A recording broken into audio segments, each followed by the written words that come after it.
Okay, so let's unpack this feeling. I think it's something a lot of us experience, this quiet epidemic in modern life.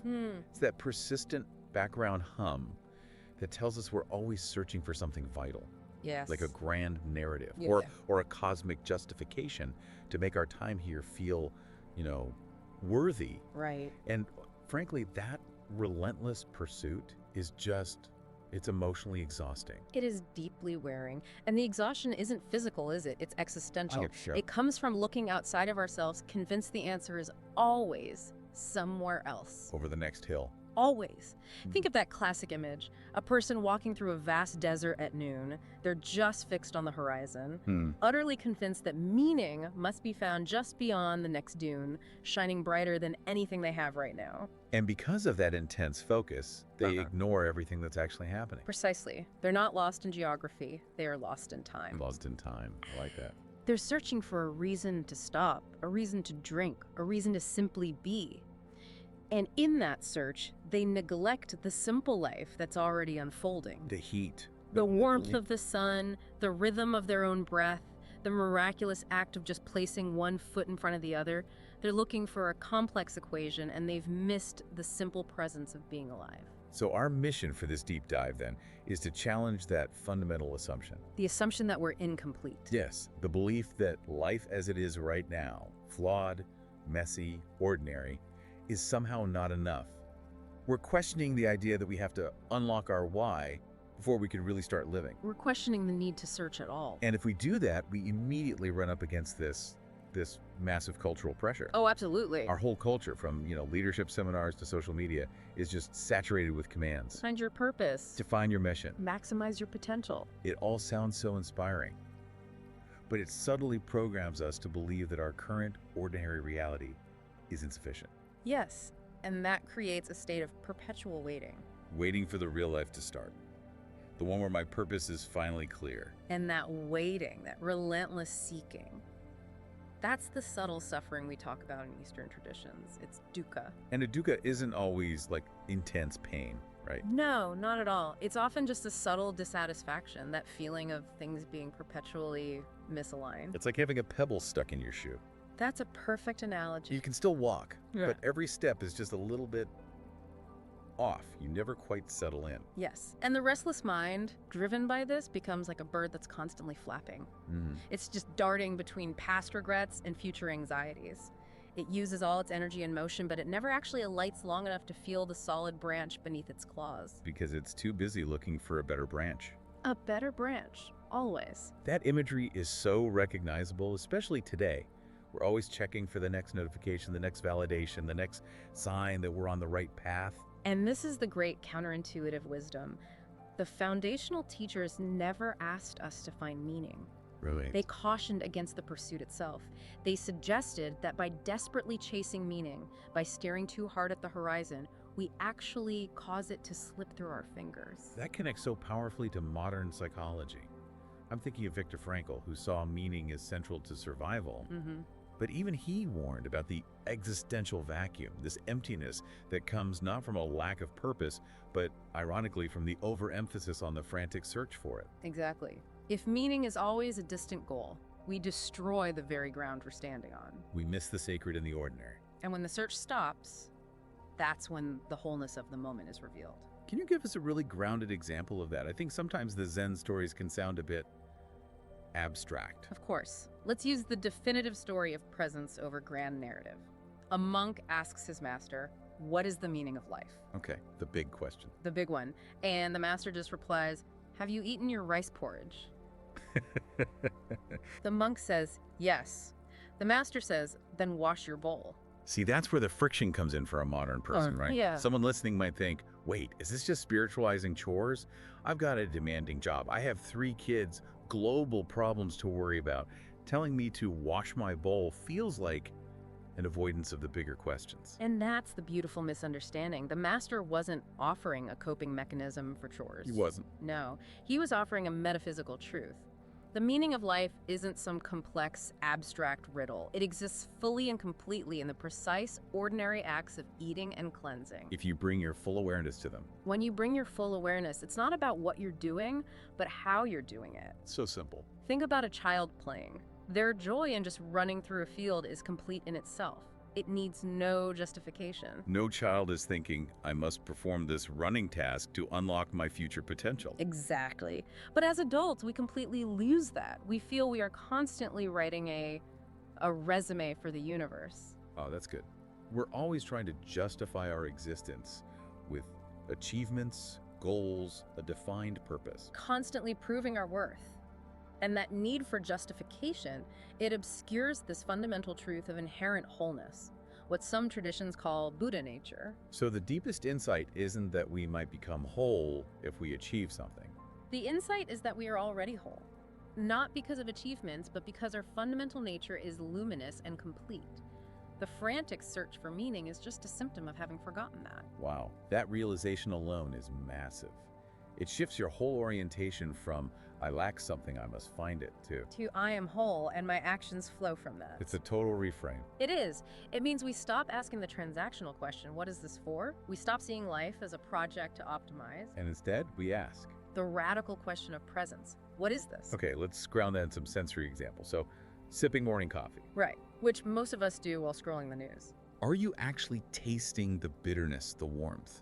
Or are you already 3 meetings into your day in your head? When you're stuck in traffic, are you feeling the subtle vibration of the car? Or are you just creating this furious internal story about how this is ruining your whole schedule? Or hugging a loved one? Are you fully present in that warmth, that connection? Or is half your mind already lost, worrying about bills or tomorrow's problems? Every ordinary moment is an invitation to stop searching and simply return. So if we stop the search, what's left isn't laziness or passive resignation. No, it is radical presence. And this isn't the absence of action. It's intelligent cooperation with reality. It is the ground from which truly authentic, powerful action arises. I love that image of the leaf floating down a river.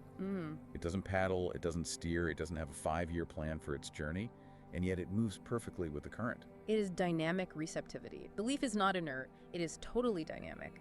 And the key to cultivating this is what we call sati. Which is often translated as mindfulness. Yes, but it's better understood as lucid awareness. It means filling the mind so completely with the current sensation, the feeling of breath, the sound in the room, that there's no space left for the compulsive need to control or narrate reality. This sounds exactly like the concept of flow from modern psychology, where the self kind of dissolves and action and awareness just merge. It's the very same state. But we tend to seek flow in, painting or surfing. Right, and special activities. But the masters insist this state is not reserved for elite artists. Washing dishes is not a chore you endure on the way to a higher state. Washing dishes is the higher state if it's done with full, lucid attention. So my email inbox is no longer a purgatory of tasks. Chuckles.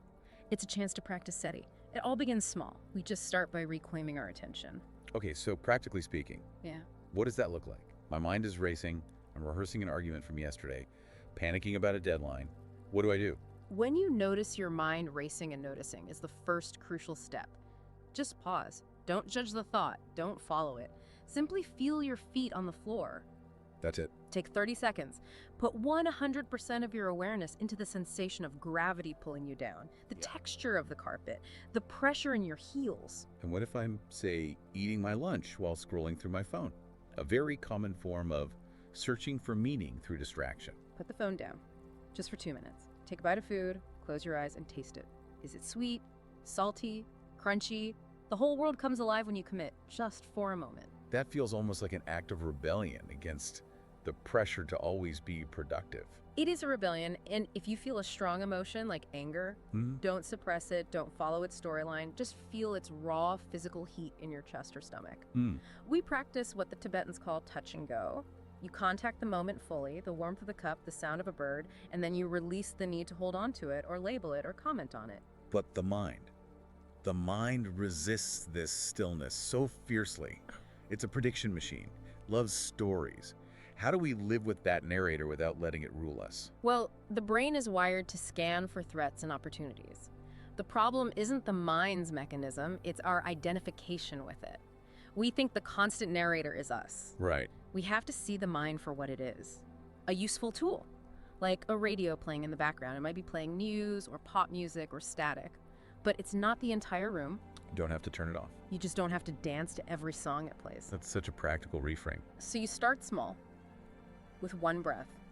Right now, just feel it entering and leaving your body without trying to change it. Then you transition that quality of awareness to movement. Feel your feet meeting the earth as a conversation. Not just as a way to get from A to B. Exactly. This is the essence of Wu Wei effortless action. Which isn't non-action.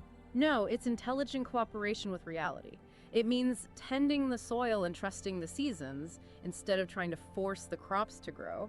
You don't have to manufacture meaning, you only have to stop blocking a meaning that's already radiating from the life you're living. Which I guess leads to the ultimate freedom, right? The freedom in unasking the question. This is shunyata openness, the fundamental unfixability of everything. Meaning isn't locked inside things, it radiates outward because everything is connected. So a flower isn't just a flower. A flower is sunlight and rain and soil and gravity and the eye that sees it. We aren't fixed selves, we are meaning in motion. If we apply that to our own lives, our own identities, that's revolutionary. It means my job isn't a fixed thing, my failures aren't fixed proof of who I am. Everything is dynamic, and we find this most clearly when we encounter pain, like raw grief. Searching for explanations, trying to find the cosmic lesson behind a loss that rarely comforts us. Peace emerges when we stop searching and just sit with the raw, undeniable ache. That's the key psychological parallel. Suffering gets worse, not from the pain itself, but from our fight against the reality of the pain. Yes, it's called experiential avoidance. Stopping the fight creates the space for healing to begin. So when we stop trying to fix what is, we are granted the ultimate freedom, the freedom to stop trying to be someone who has it all figured out. We can just be flawed and uncertain and real. we can embrace the not knowing. Think of a mirror covered in dust. If the mirror spends all its energy questioning its worth, trying to polish itself with goals, it remains blind. The moment it stops questioning and just allows the dust, the fears, the stories, the striving to settle, the world appears, clearly. Not because it did anything, but because it stopped interfering with its own nature. So when our work and our relationships flow from that place of presence, they stop being about proving something. To become an offering, a genuine connection you don't need to chase, you simply need to show up. And that, I think, is the core liberating truth. It is. You don't need a reason to exist. Your breath is a miracle. Your awareness is a gift. Your presence is enough. So for everyone listening, the next time you catch yourself asking with that familiar weariness, what's the point of all this? Just pause. Look around. Feel your weight in your chair. And ask instead, what is this? Not what does it mean, not where's it going. Just, what is this moment right now? The river doesn't ask why it flows. The bird doesn't question why it sings. The flower doesn't apologize for blooming. Your life, just as it is the meaning you've been looking for. The oasis was never ahead on the horizon. It was always right here, waiting for you to stop long enough to drink. Stop looking. Come home. Just be.